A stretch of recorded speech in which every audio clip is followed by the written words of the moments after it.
Nongeye kugusuhuza kandi ngo haye ikaze nshuti muvandimwe duhuriye ahangaha. Imana iguhe umugisha.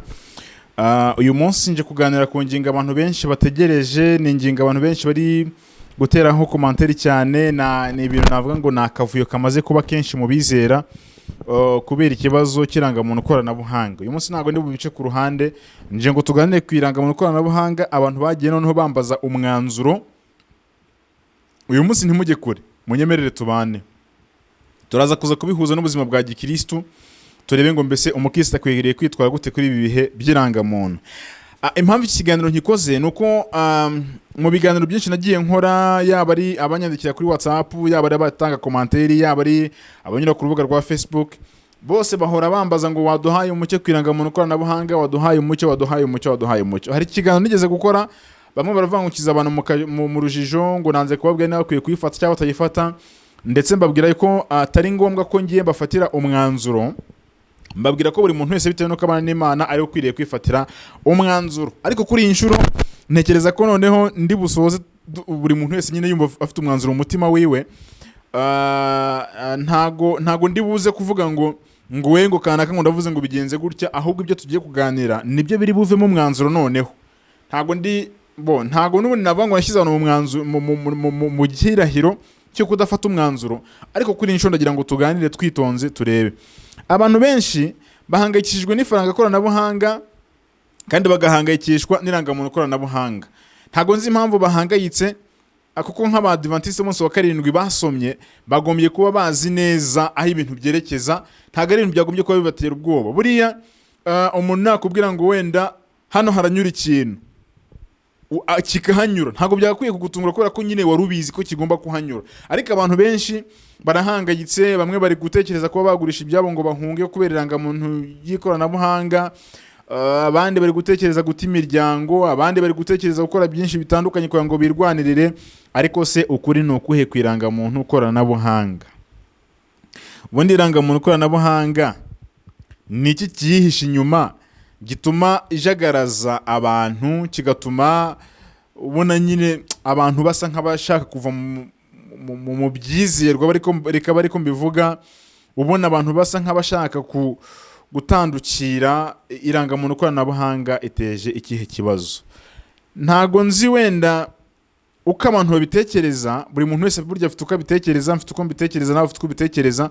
Ni niyo mpamvu njya nanga gutanga umwanzuro ngo mvuge ngo mwibijyamo cyangwa se mubijyemo. Icyakora icyo mbona cyari icyaha cyahoranyije ndavuga nti iki ngiki oya. Ariko ibyo mbona bisaba kurwana n'umutima nama wawe, aho ngaho ndakureka ukagundagurana na marayika, wamutsinda ukamutsinda, yagutsinda akagutsinda. Ntago navuga ngo rero ngo reka ngufatire umwanzuro. Hari aho uzagera bikagusaba kwisobanura. None nindamuka ngufatiye umwanzuro se kandi uzajya kwisobanura, ngiye uzankura hehe? Wenda nanjye nzaba hari ahandi undi kwisobanura. Icyakora icyo ngira ngo tuganireho uyu munsi ni ibice bimwe na bimwe bigize irangamuntu koranabuhanga, tunabihuza n'ibyanditswe byera, tunafata n'umwanzuro niba dukwiye kuyifata cyangwa se tudakwiriye kuyifata. Icya mbere, irangamuntu koranabuhanga ifite aho ihuriye n'irangamuntu dukoresha. Byose byitwa irangamuntu. Icyo ni icya mbere mpereyeho. Byose byitwa irangamuntu. Ariko aho bitandukaniye nuko kimwe cyitwa irangamuntu kikagarukiraho, ikindi kikaba cyiyongeraho ngo ni koranabuhanga. Abo kantu k'ikoranabuhanga niko gateje ikibazo mu bizera ndetse no mu batarabizera ariko bafashe amakuru by'igice. Ni ikibazo kibereye. Ikibazo rero abantu benshi bari kurwana nacyo ni cyuko hiyongeraho ngo koranabuhanga. Irangamuntu barayemera, ngo baramutse bavuze ngo amarangamuntu yanyu arashaje, muze tubafotore, tuyavugurure, tubahereza andi afatika, abantu babyumva banabyakira. Ariko hakimara kwiyongeraho ngo ni koranabuhanga, ibintu bitabihindura isura. Impamvu bihindura isura ni iyihe rero? Nuko bavuze ko bagiye bagiye gukusanya biometrics zacu. Ubwo ni ugusikana isura, ni ugusikana ibi bikumwe byacu, intoki, ikiganza, no gusikana amaso. Niho byabereye ibikomeye. Abantu barabyitaza ndetse bamwe bagendera mu kigare cyo kubyitaza badafite impamvu zituma babyitaza, ku buryo ubaza umuntu ngo ibi bintu kuri kubivamo impamvu ituma ubivamo ni iyi. Arakubwira ngo kanaka yavuze ko ibi bintu ari bibi, mu by'ukuri we akaba atazi impamvu abivuyemo, akaba atazi impamvu ari kubyanga, ahubwo akabyanga kubera ko yavuze ngo kanaka yaravuze ngo. Muri kumva hano ibintu byerekeza twumvishe kanaka avuga ngo twabonye Biruda dubwiriza kuri YouTube avuga ngo ibintu tuzabijyemo, ubwo ntago tuzabijyemo koko, ariko reyero manyine akaba atazi ngo impamvu mbyanze ni iyi ngiyi, ku buryo ushobora no gusanga aramutse agiye mu buyobozi bwa leta bakamubaza ngo ubundi impamvu wanga ibi bintu ni iyi, yakubwira ngo numvishe bavuga ngo. Ibyo ntago ari byo Mwuka w'Imana ashaka. Rero Mwuka w'Imana arashaka abantu bava mu bintu bazi icyo bisobanuye, bazi n'icyo bahunze, cyangwa bakabijyamo bazi ibyo binjiyemo. Ntago Imana ishaka abanyamugirya nino cyangwa abantu batazi gufata imyanzuro bazi n'icyo bayifatiye. Irangamuntu koranabuhanga rero ubundi ubusanzwe, reka no nkubite kuri point, kuko uyu munsi ntago n'umuntu mfite gahunda yo gutinda, reka nkubite kuri point.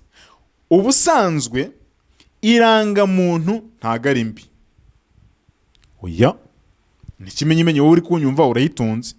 Kuba yitunze saa icyo byagutwaye, ngira ngo muzi abantu benshi banza aya marangamuntu yacu, bamwe bayajugunya mu matuwarete kera acyaduka bavuga ngo ni ikimenyetso cy'inyamaswa, ariko nyine hari harabayeho gusoma nabi. Ntago nabacira urubanza kubera ko nyine iyi nzira turimo iragoye, bamwe bayisigaramo abandi bagakomeza, bamwe bakayigendamo nabi, biterwa nuko nyine watangiye n'ukuyoboye uwo ari we. Kuko no kubwa wiyara mu mirere habayeho kwibeshya ko Yesu azaza, bamwe bagurisha ibyabo. Kwibeshya rero ni ibintu byagiye birangwa mu itorero ry'Imana uhereye na kera kujyana amagingo aya ngaya, bitari uko itorero ry'Imana rigambiriye kwibeshya, ahubwo nyine kubera ko umwanzi ariho aba agomba gukora inshingano ziwe. Irangamuntu iyo ubwayo ntago ari mbi. Impamvu abantu bayanga nuko hiyongeyeho ngo koranabuhanga. Noneho ikibazo, abo banga ngo ni irangamuntu koranabuhanga bakoresha n'ubundi ikoranabuhanga. Ntimunyumve nabi, unyemerere turangizanye iki kiganiro, uraza kumva aho ndi kwerekeza. Hari igihe umuntu yumva ko umuntu atangiye agatanga uyu muntu ngo ntago ari mu murongo wenda ngo no, banza unyumve neza wumve iki kintu ugiye kuvuga, kuko kirakomeye, utagira ngo hari ibyo ndi gushyigikira. No, ndavuze ngo irangamuntu simbe n'ikimenyimenyi. Hari abantu muri twebwe bazifite batazijugunye, nanjye ndayifite. Noneho abari kubivamo kubera ko hiyongereho akantu kavuga ngo koranabuhanga, kandi abo bari kubivamo bakabivamo n'ubundi koranabuhanga barikoresha. Bivuze ngo umuntu ufite gufata icyemezo kuri ibi ngingo biragusaba kwitonda, ukabuza impamvu ufashe icyemezo, ukabuza no kugomba guhangana n'ingaruka zacyo. Muti impamvu ni ihe rero?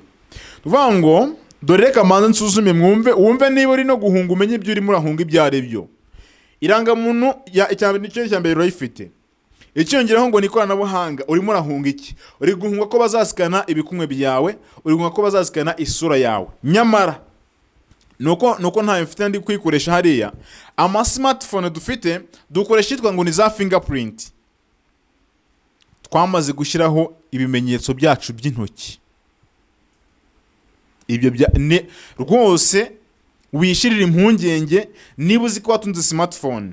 Kuba warakoze muri screen ibyo birahagije, kuba warakoze kuri fingerprint ibyo birahagije. Murabizi ko fingerprint ikikora isikana iriya mirongo ziriya biometrics no muri igiye gufata ikazibika, ku buryo undi muntu yakojejemo urutoki muri telefone yawe ntifunguka, ariko wowe irukojejemo irafunguka. Bivuze iki?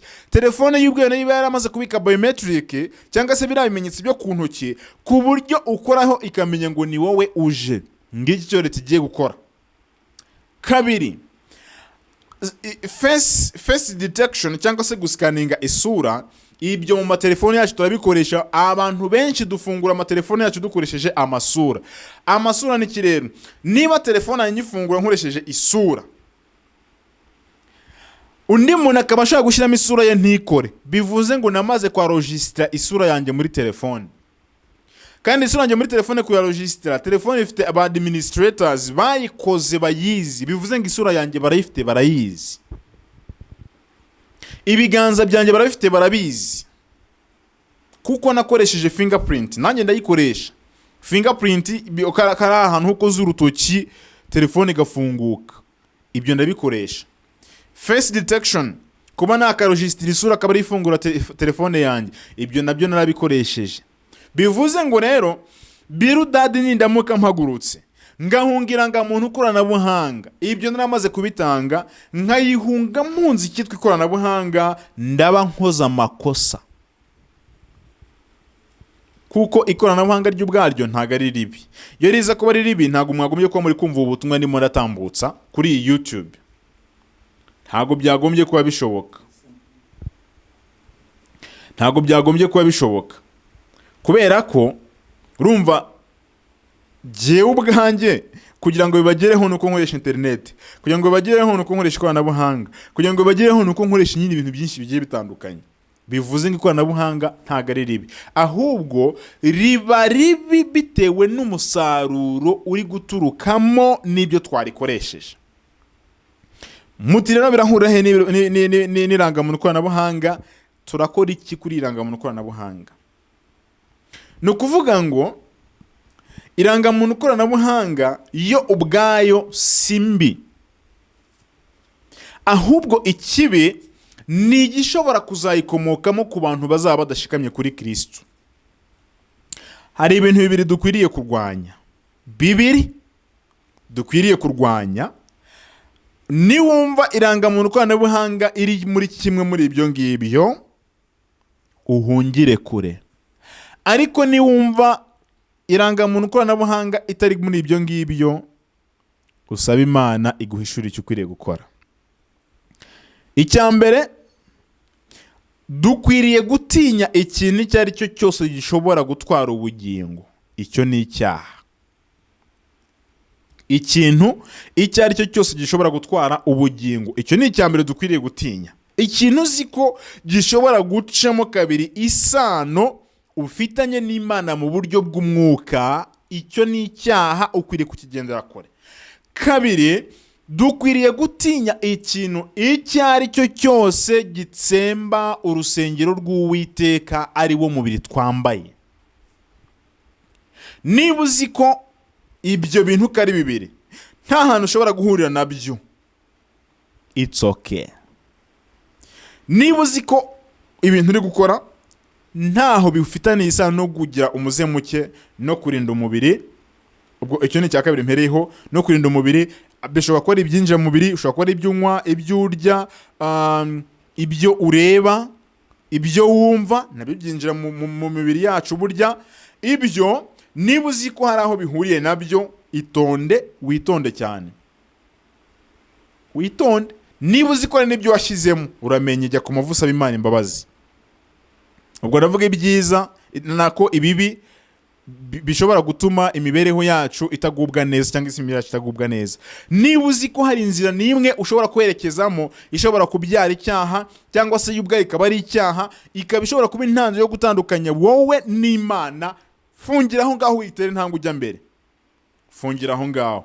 Ariko niba uzi ko ikintu uri gukora ntaho gihuriye n'icyaha, kikaba kidashobora gutandukanya n'Imana, kikaba kidashobora kukwegereza icyaha, ahubwo kikaba gishobora kuvamo ineza, it's okay, kora. Niba uzi ko ikintu uri gukora ntaho gihuriye no kwangiza umubiri ari rwo rusengero Imana yaduhaye rw'ibanze, irinde umubiri wawe utandura. Hanyuma rero irangamuntu koranabuhanga ikiriho rero, noneho reka nyigarukeho aho bishobora kuba bihuriye n'uburyo bw'umwuka, ari nabyo bishobora kuduhereza umwanzuro icyo dukwiriye gukora. Irangamuntu koranabuhanga y'ubwayo ntago ari icyaha, ndabivuze. Irangamuntu koranabuhanga y'ubwayo si icyaha, ahubwo icyaha kizakomoka mu buryo izakoreshwa n'aho izaganisha abantu badashikamye. Muti gute rero? Irangamuntu koranabuhanga ni over control y'ubuzima bwa muntu kuri iyi si. Nuvuga ngo niyo ikubiyemo ubuzima bwose bwa muntu, ari ukugura, ari ukugurisha, ari imitungo, ari ugukora, ari business. Ikizabaho rero, mu nyumva aha hantu ntihabacike, ikizabaho nuko abantu nibaramuka bamaze kuyifata, bizorohera leta kugenzura imibereho yabo, ariko ntago bizakundira leta kubafatira imyanzuro. Sinzi n'ibyo kintu cyumvise. Ndavuze ngo reka mbisubiramo iki kintu kubera ko abantu benshi cyarabazengereje pe, kirabazengereza, ariko uyu munsi ni ngombwa ngo dushireho umucyo.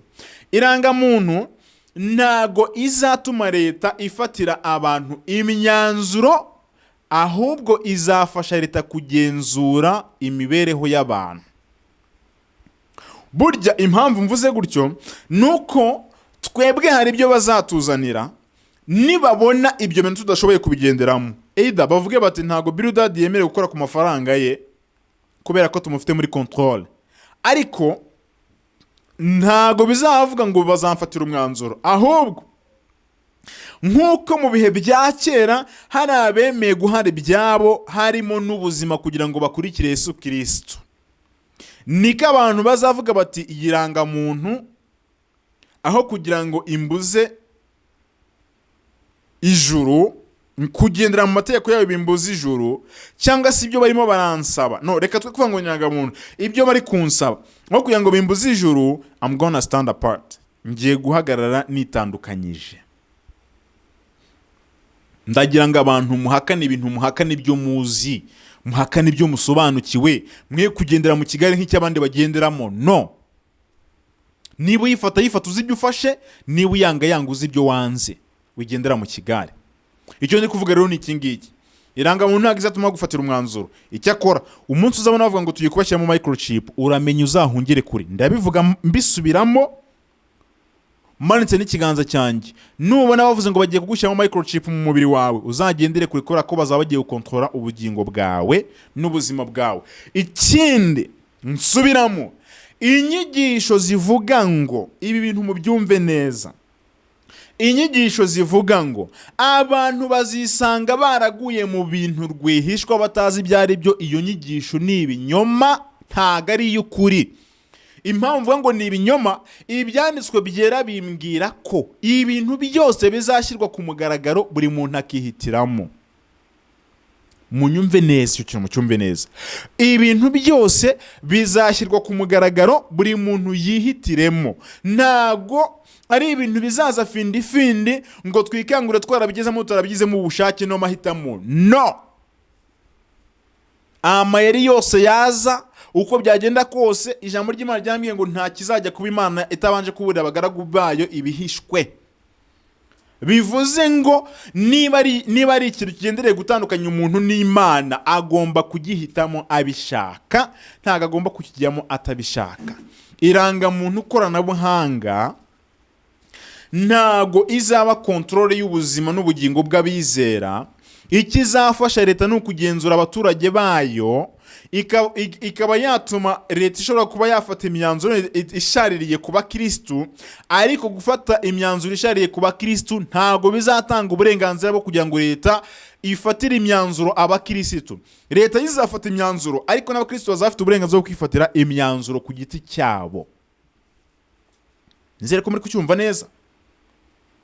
Abakirisitu bazaba bafite uburenganzira bwo kwifatira imyanzuro ku giti cyabo. Leta izafata yayo, n'abakristo bafata imyanzuro yabo.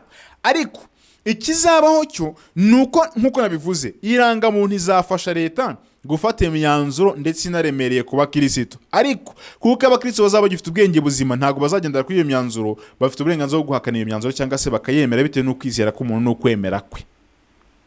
Irangamuntu koranabuhanga rero ntago ari icyaha kuyifata, ahubwo ikizaba icyaha ni imyanzuro izakomoka mu kuba warayifashe no kunyeganyezwa. Kuko nibaramuka bavuze ngo birudadi nk'umudivantiste w'umunsi wa karindwi kuba yanze kujya kuruhuka gusenga ku cyumweru, bivuze ngo tumufatiye imyanzuro, duhagaritse konte yiwe.